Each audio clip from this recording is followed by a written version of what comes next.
muchas gracias a los que nos escuchan. Estamos en nuestra segunda reunión de este año y esta semana, bueno, ya llevaba bastantes días en donde sentía que Dios me estaba hablando y ponía situaciones en mi cabeza acerca de esta enseñanza que he titulado Marcadores Rojos. Marcadores Rojos se llama la enseñanza del día de hoy. Y quiero enseñar esta enseñanza contándoles una historia que me sucedió muchísimas veces. Mientras yo estudiaba arquitectura, una de las materias que más me costó trabajo fue una materia que en arquitectura se llama taller. Y sí, así se llamaba, taller. Cada semestre teníamos un taller diferente, con una temática diferente, porque en ese taller era en el lugar donde nos enseñaban a diseñar. ¿Sí? Había que aprender a diseñar en unos semestres viviendas unifamiliares o viviendas bifamiliares o viviendas multifamiliares. En otros teníamos que aprender a diseñar equipamientos comunales o colegios o terminales de transportes o parques. En algún momento tuvimos que meternos con arquitectura hospitalaria. En algún momento, o sea, cada semestre era aprender a hacer un proyecto distinto. Y a mí me costaba tanto esa materia que yo pensé que en algún momento me podía librar de esa materia. Pero no fue así. Siempre tenía que verla, porque ese era como el eje central de la carrera de arquitectura. ¿Sí? Era imposible estar en la universidad, estudiar arquitectura y no ver taller. Pero era la materia que más me costaba. Y esta materia, especialmente para mí, era una materia muy frustrante. Muy frustrante. Y permítanme contárselo así. Después de haber estudiado arquitectura y después de haber estado en sexto semestre de arquitectura, cuando empezamos arquitectura, vimos una materia en primer semestre que se llamaba Matemáticas 1. Y a mí en esa materia me fue muy bien. Yo dije, bueno, chévere, o sea, me gusta la matemática, bueno, bien. Llegamos al tercer semestre y fue otra materia de ingeniería que se llamaba Resistencia de Materiales y me fue muy bien. Pero cuando llegamos a sexto semestre, vimos una materia de ingeniería que se llamaba Cálculo Estructural. Eso sí era pura matemática. Y me fue muy bien en esa materia. ¿Sí? Me fue tan bien en esa materia que voy a decirlo así, aunque va a sonar quizá un poco prepotente, pero era el único estudiante que entendía la materia y yo le cobraba a mis compañeros por enseñarles. Es decir, después de que yo llegué a sexto semestre de arquitectura, me di cuenta que era mucho mejor en la ingeniería que en la arquitectura. ¿Sí? Pero pues, bueno, usualmente no soy una persona que dejo las cosas botadas. Entonces no iba a decir, no, paro arquitectura y empiezo ingeniería. Pero hasta sexto semestre me di cuenta que era mucho mejor con las cosas matemáticas que con las cosas artísticas. Y el taller era muchísima más arte que matemática. Teníamos que diseñar, sí, tomar un lote y diseñar, sacar espacios para recorridos peatonales y vehiculares, pero eso sí, sin descuidar el arte. Tener en cuenta la composición, el ritmo, las texturas, los colores, las secuencias, en fin. Y lo bueno o lo frustrante a veces de estudiar estas cosas artísticas era que la inspiración podía llegar a veces rápido y en otras ocasiones tardaba. A veces tú podías pasar horas mirando un papel blanco, tratando de rayarlo y no salía nada. No hallabas cómo colocar las cosas juntas. No se veían bien. Se veían algo que decimos en arquitectura, eso se veía muy pesado, eso se veía horrible. Y entonces, pero había otras ocasiones en donde usted se sentía todo un artista. O sea, usted se sentaba y eso era en un momentico, así que usted hacía unos rayones y pum, pum, pum, pum, pum, salía todo. Mejor dicho, Frank Gehry, Zaha Hadid, Rogelio Salmona, los mejores referentes de la arquitectura a nivel mundial, quedaban en pañales al lado tuyo, según tú. Y entonces tú te ibas con tus rayones, con tus manifestaciones de arte. Tú te ibas para la universidad con tus planos llenos de creatividad. Y yo me imaginaba, yo me imaginaba que el docente iba a ver eso y no, o sea, iba a decir, no, miren lo que hizo Triviño, venga, muéstralo, póngalo ahí al frente, aprendan ustedes de Triviño, mire lo que hizo, mire esto tan funcional. Tú te imaginabas eso porque tú decías, es que le dediqué toda la noche a esto, rayé y diseñé y resulta que al otro día, cuando tú ibas a donde tu docente de taller, sí, ese docente, el arquitecto con mucha experiencia en el asunto, ese que sí sabía cómo funcionaban las cosas, ese arquitecto se sentaba frente a ti, te miraba a los ojos y te decía, a ver, ¿qué trajiste para hoy? Abría los planos y sacaba su marcador rojo. Lo miraba y empezaba a poner rayones por todo lado. Triviño, ¿usted por qué colocó esto aquí? Triviño, ¿y esto cómo se ilumina? ¿Usted tuvo en cuenta las circulaciones cruzadas en este espacio? ¿Y esto cómo se va a ventilar? ¿Y por qué estas proporciones? ¿Por qué el tamaño? ¿Y esto cómo se va a sostener? ¿Usted pensó en la estructura? ¿Usted se dio cuenta que le va a quedar una columna en toda la mitad de este espacio? Y ustedes no se alcanzan a imaginar la sensación de frustración que se experimentaba en un momento así. Y ese pobre plano, que tú creías que era toda una obra de arte, ese plano en el que yo pensaba, que me iban a dar un premio por él, que me iba a ganar la beca en la universidad, ese plano quedaba reducida a muchísimas líneas rojas con cosas por mejorar, con X por todo lado. ¿Saben qué era lo peor? Que tú debías regresar a la casa con el compromiso de mejorarlo para la siguiente clase.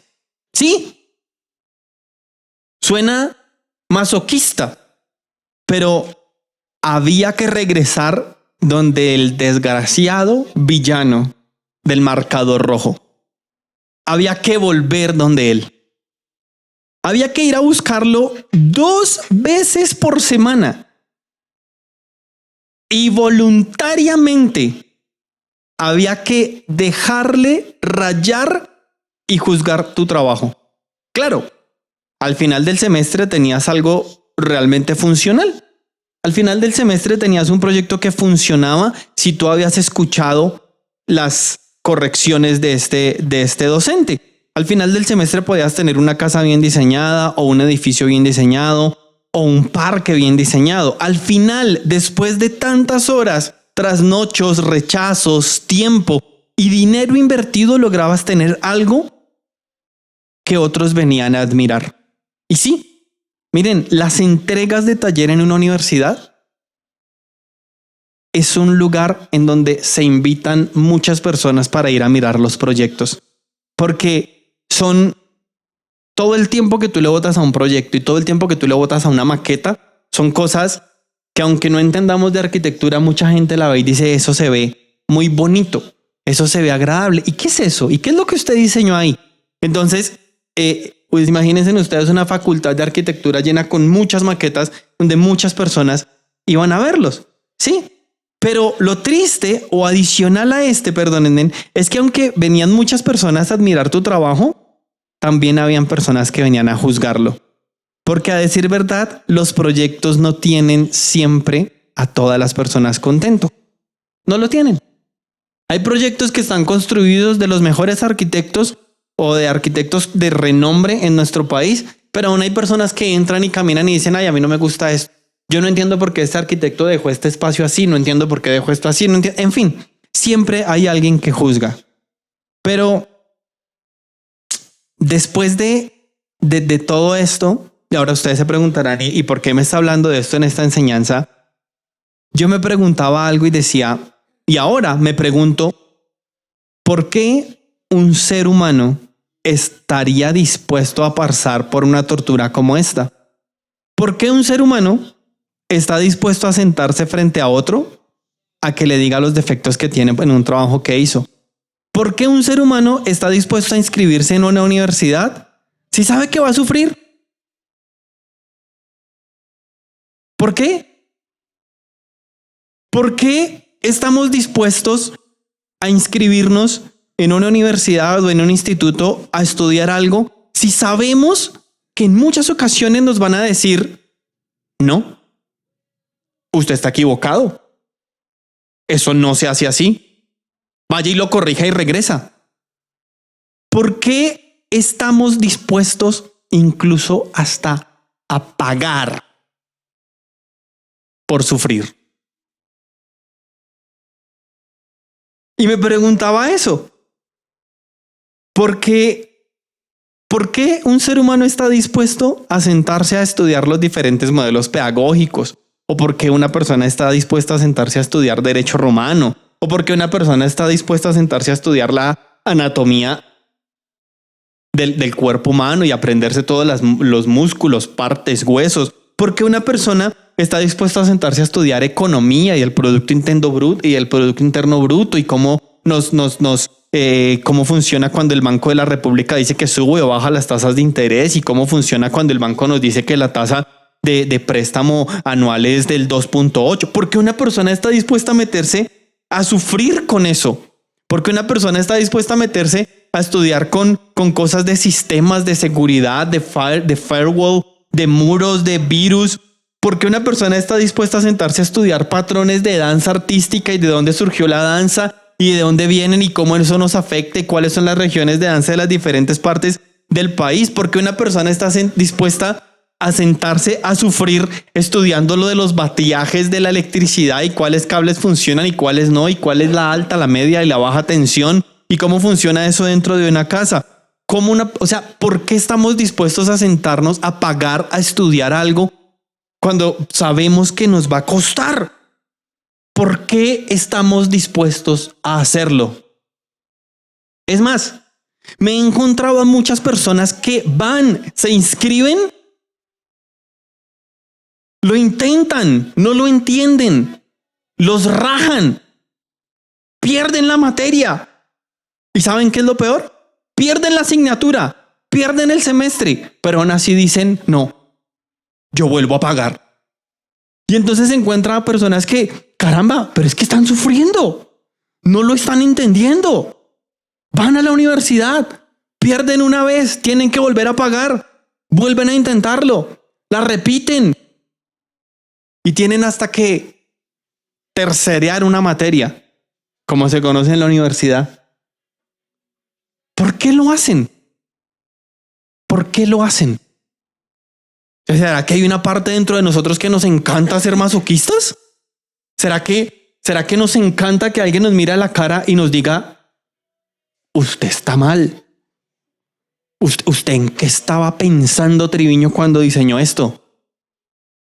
O como se lo dijo un profesor a una compañera en la universidad. Dijo, señorita Nijiret, recuerde que las mujeres solamente son buenas para cocinar. Renuncia a la arquitectura. ¿Y saben qué fue lo peor? Que tenía otro profesor que decía, yo a Nijiret le quiero regalar 2 medallas. Y decía, ¿por qué 2, profe? Le decía, porque Nijiret no me vayan a malinterpretar por lo que voy a decir, pero decía, Nijiret es negra y es mujer. Y le sacó 5 y le pasó taller a ese profesor que es machista y racista. Y se lo sacó adelante. Dijo, por eso le quiero dar 2 medallas a esa mujer. Y lloraba. Pero digo, ¿por qué estamos dispuestos a eso? ¿Saben por qué? Bueno, yo a decir verdad, no lo sé. No sé el porqué de los demás. Pero yo resistí a esas noches, resistí a esos rechazos, resistí a que alguien me mirara a la cara y me dijera, está mal, porque yo quería mejorar, porque yo quería aprender, porque yo no quería quedarme como un estudiante. Yo quería ser un profesional en lo que estaba estudiando, porque yo quería poder salir de mi universidad y ayudar a otros con lo que yo había estudiado. Miren, quería mejorar, como todo aquel que se escribe para aprender algo.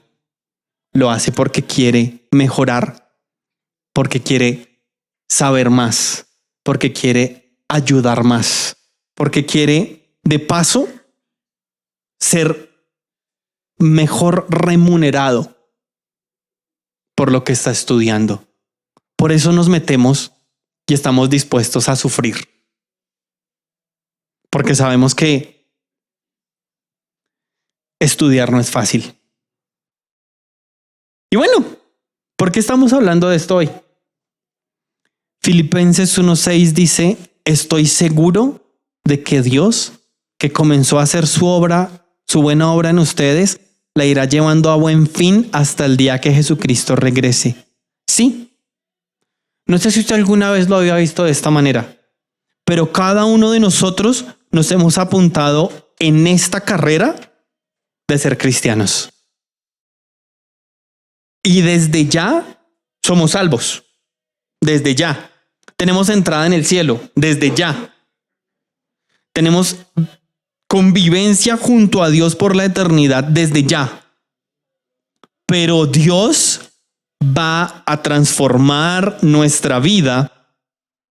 Y es ahí en donde entran los marcadores rojos en nuestra vida como cristianos. Miren. Dios, nosotros somos salvos. Hay un proceso de redención que es así. Usted decide aceptar a Jesucristo como su Señor y su Salvador y es así. ¡Pah! Ya, eres salvo. No permitas que nadie te haga dudar de eso. Eres salvo. Pero hay un proceso que empieza en ese momento que es un proceso de santificación. Y eso tiene que ver con presentarnos delante de Dios diciendo, aquí estoy. ¿Qué necesita ser corregido aquí? Por eso lo primero que tengo que decirles frente a la corrección es que, lo primero, miren, no rechacemos el ser corregidos. El Salmo 51:17 dice, el sacrificio que Dios desea es un corazón quebrantado, porque Dios no rechaza un corazón arrepentido y quebrantado. Ustedes saben lo que pasa en una universidad, en un instituto. Ustedes saben lo que pasa cuando un estudiante se presenta una y otra vez con los mismos errores. ¿Qué le está queriendo decir al docente cuando el estudiante una y otra vez lleva los mismos errores? Que le está diciendo o una de dos, o no lo entendí o yo lo hago como a mí se me da la quiere. Y está bien que uno la primera vez no entienda, pero si ya es la segunda y la tercera, ya llega un momento en donde el docente dice, con su merced no se puede. O sea, ¿usted para qué se inscribió a una universidad? ¿Para qué está pagando algo para tener al frente a un docente que lo está instruyendo por un camino si usted se quiere ir por el suyo? Miren, ¿qué pasa con ese estudiante que continuamente lleva los mismos errores? ¿Qué pasa con alguien que voluntariamente dice, yo no quiero hacer los cambios que usted me está pidiendo? ¿Qué pasa cuando usted no escucha lo que le están diciendo que usted tiene mal? ¿Qué pasa cuando Dios a lo largo de su vida le está pidiendo que mejore en algo y usted con su comportamiento dice, no lo quiero cambiar? O usted se excusa detrás de una frase para no cambiarlo. Y usted dice, es que eso es tan difícil, y se queda ahí para no cambiarlo. Rechazar a cambiar algo es lo que significa el no tener un corazón quebrantado. Eso es no tener un corazón con arrepentimiento.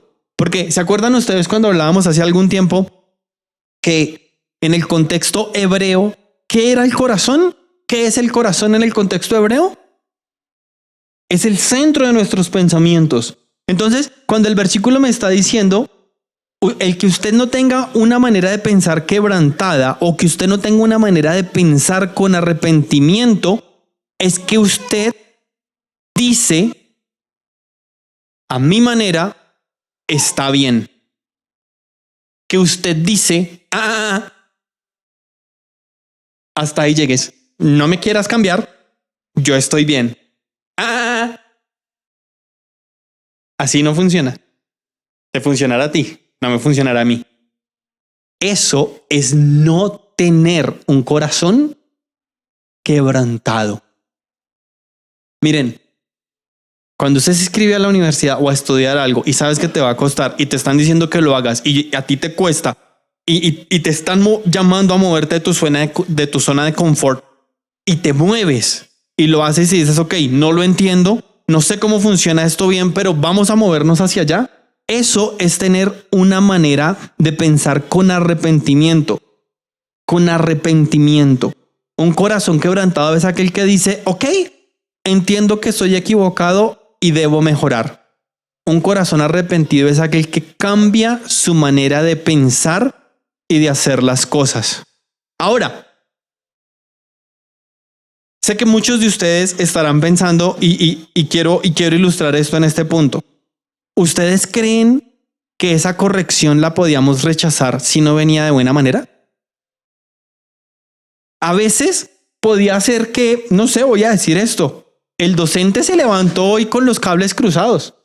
Llegó hoy de mala cara, llegó o nos tocó un docente medio gritón, o nos tocó un docente medio machista, o nos tocó un docente medio racista, o nos tocó un docente que a nuestro juicio le caímos mal. ¿Y qué pasaba si ese docente nos hablaba un poco brusco? ¿Será que podíamos decirle a ese docente, bájale al tono? ¿Será que podíamos decir, es que yo termino esta clase y de una vez voy a quejarme en decanatura? ¿Qué hacíamos en la universidad cuando nos tocaban docentes así? Agachar cabeza y decíamos, es que si vamos y nos quejamos, nos van a agarrar entre ojos. ¿Saben por qué? Porque a la larga en muchas ocasiones esos docentes tenían la razón en lo que nos estaban diciendo, aunque no en la manera en la que nos lo estaban diciendo. Ahora, ¿por qué les estoy diciendo esto? Porque es que a veces la corrección llega de maneras que no nos gusta que llegue. Y yo no puedo solamente recibir yo no puedo pretender, solamente recibir aquella corrección que llega de manera amorosa. Porque aquella que llegue un poquitico brusco, no la recibo. Comparemos esto, perdónenme, con la vida en el colegio o con la vida universitaria. A ver, ¿te gustaba cómo te hablaban siempre? No. ¿Qué hacías? O tenías dos opciones. O te parabas y hacías mala cara y sabías que tenías altos porcentajes de fregarte en esa materia. O como ustedes acabaron de decir, agachábamos cabeza y decimos, toca sacarlo adelante. Apliquemos eso mismo en la corrección cristiana. Porque solamente Recibimos la corrección cuando nos hablan bien, pero cuando la corrección es medio firme, no nos gusta. Segundo, ¿saben qué quiero decirles? La corrección duele. Ser corregido es frustrante y duele. Sí, eso genera incomodidad. Sí, genera pensamientos.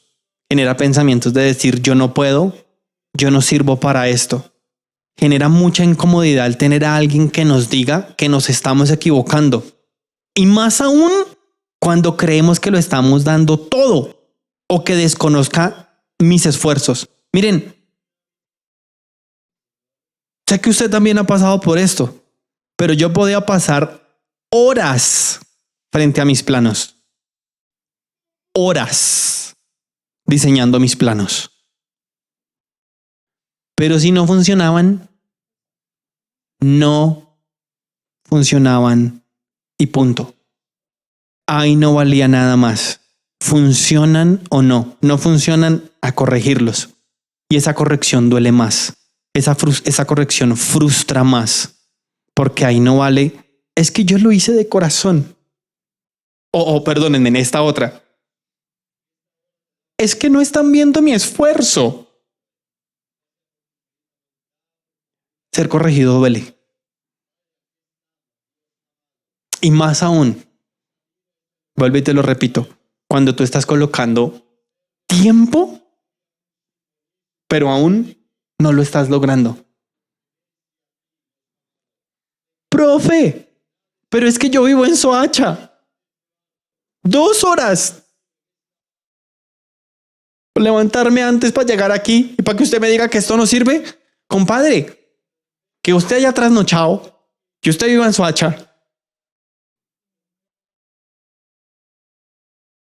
Eso no se ve reflejado ahí.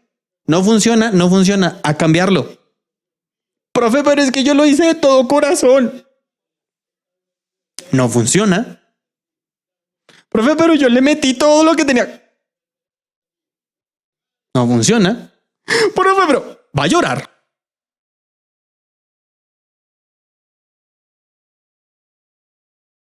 No funciona. Porque, miren, ser corregido duele. Y ese tipo de correcciones que nos incomodan, pero también miren cómo se lo decimos a nuestros hijos. No se rindan. Traigan buenas calificaciones del colegio.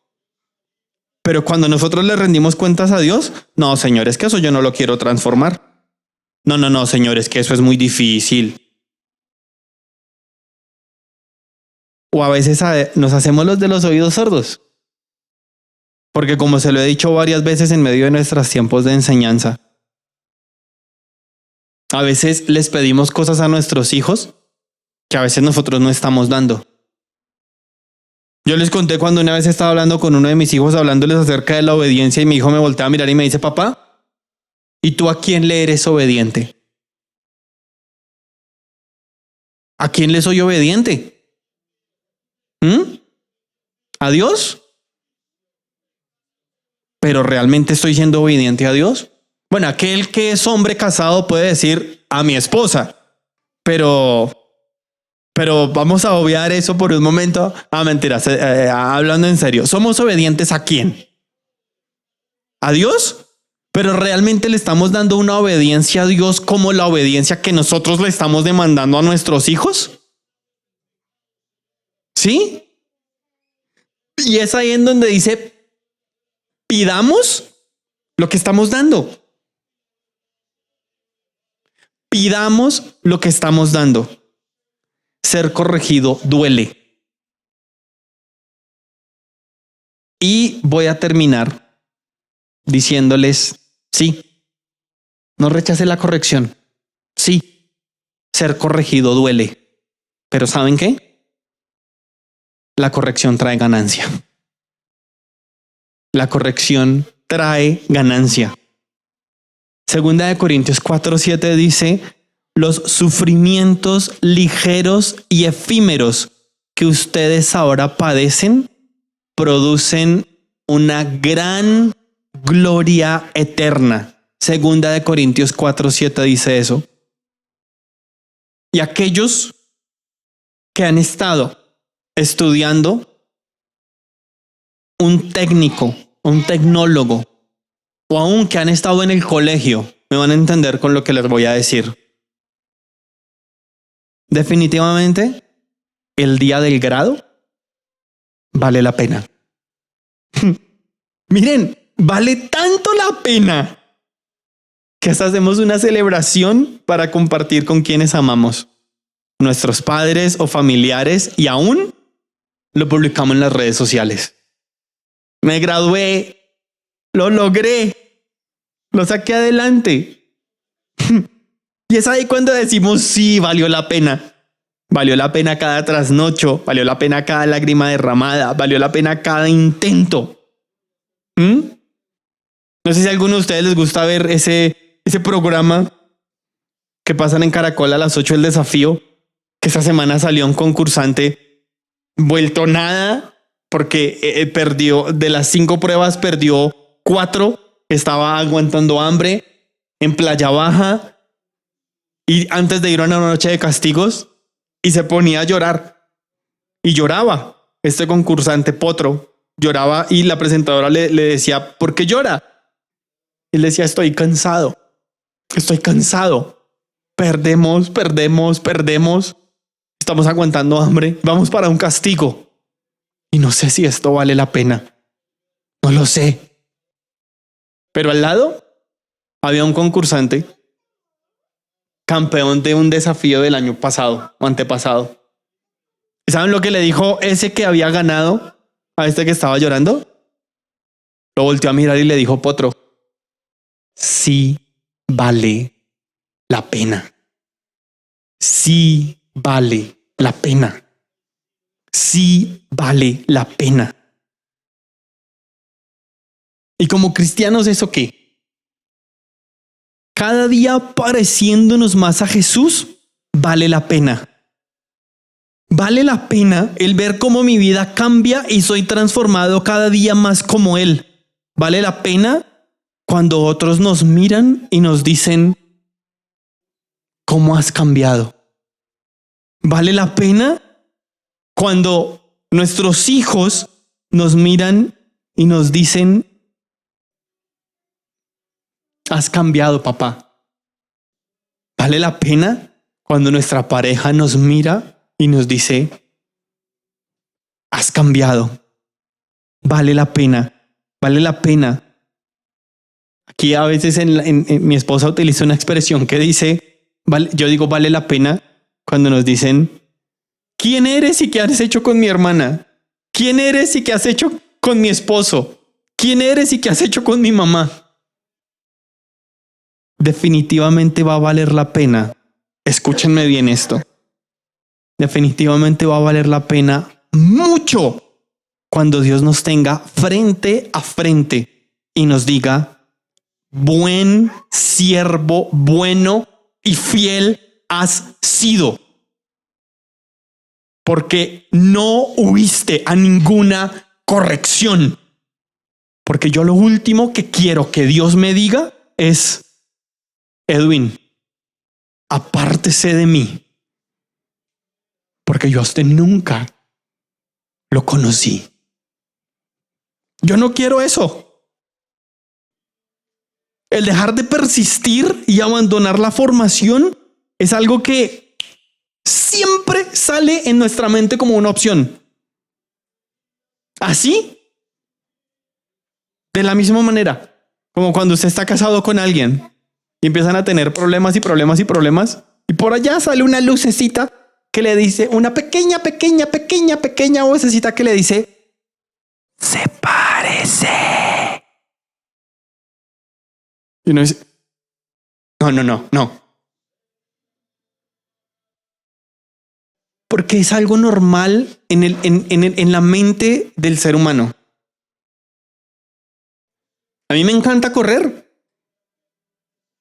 Pero a veces cuando estoy corriendo y siento que mi corazón está a 180 pulsaciones por minuto, corriendo una carrera de 40, 50 minutos, una hora, una parte de mi cabeza dice, ¿para qué está haciendo esto? ¡Pare! Y yo tengo que decir, no, espéreme un momento, yo mando, yo controlo, no señor, no señor, no señor. ¿Saben? El dejar de persistir y abandonar la formación es algo que siempre tenemos en la mente como una opción. Pero voy a decir esto. Pero solo aquellos que han visto a sus amigos graduarse sin usted saben lo frustrante que es abandonar una carrera. Solo ahí sabemos lo frustrante que es ver a otros llegar a la meta cuando nosotros dijimos no.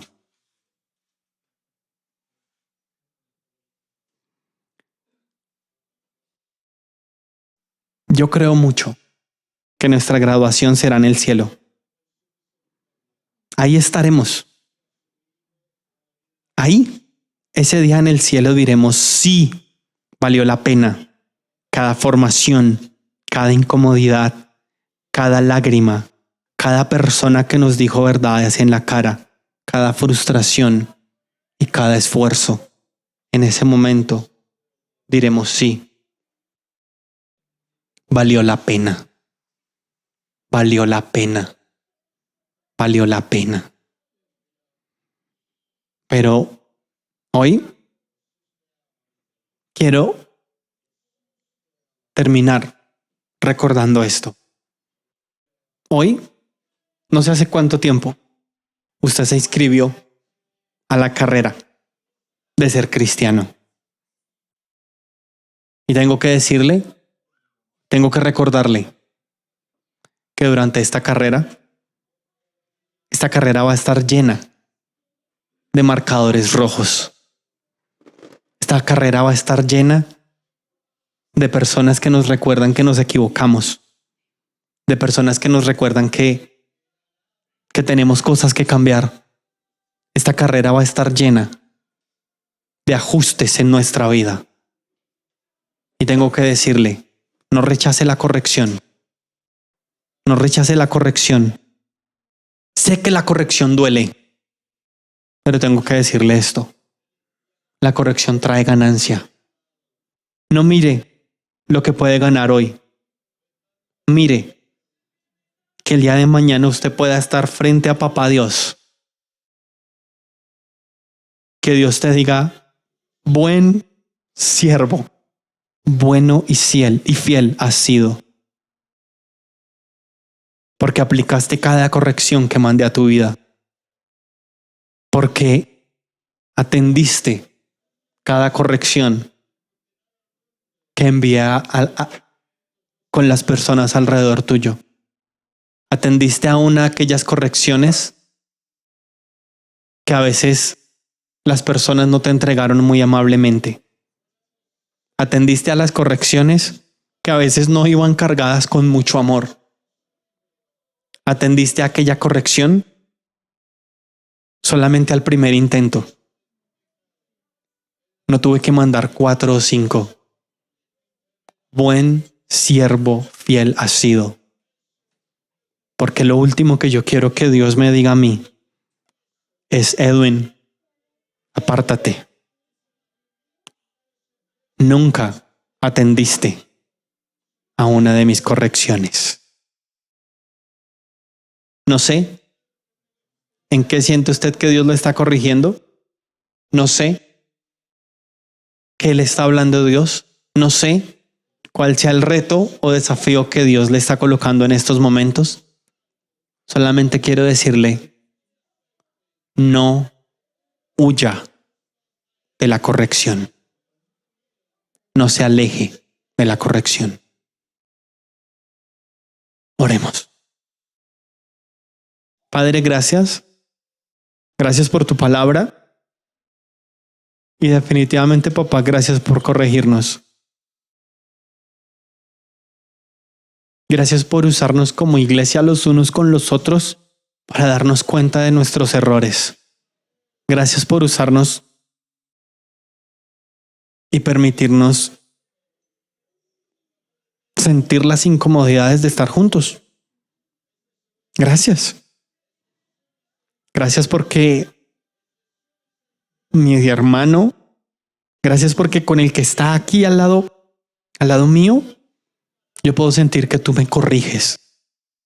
Aún los hombres casados, Señor, aquellas parejas que estamos casadas, tenemos que decir gracias por nuestra pareja. Porque aunque a veces es gruñón, a veces hace las cosas como no nos gusta, a veces nos habla de una manera que no nos agrada, a veces es totalmente descuidada o despistada a nuestros ojos. Gracias, porque la utilizas para corregirnos. Gracias. Gracias por aquel o aquella que está al lado mío. Gracias por aquella que me cuesta trabajo. A veces su tono, a veces su sarcasmo. Gracias por aquel que a veces pesa el ambiente, porque nos damos cuenta que necesitamos ser corregidos. Señor, sé que la entrada al cielo no está puesta en duda, pero también sé que día tras día quieres cambio en nosotros. Y con base en esos cambios, Señor, hoy te decimos, rompe nuestro orgullo y permítenos tener un corazón quebrantado delante de ti. Quebrantado. Quebrantado. En el nombre de Jesús, te agradecemos y te damos muchas gracias, Señor. Amén y amén.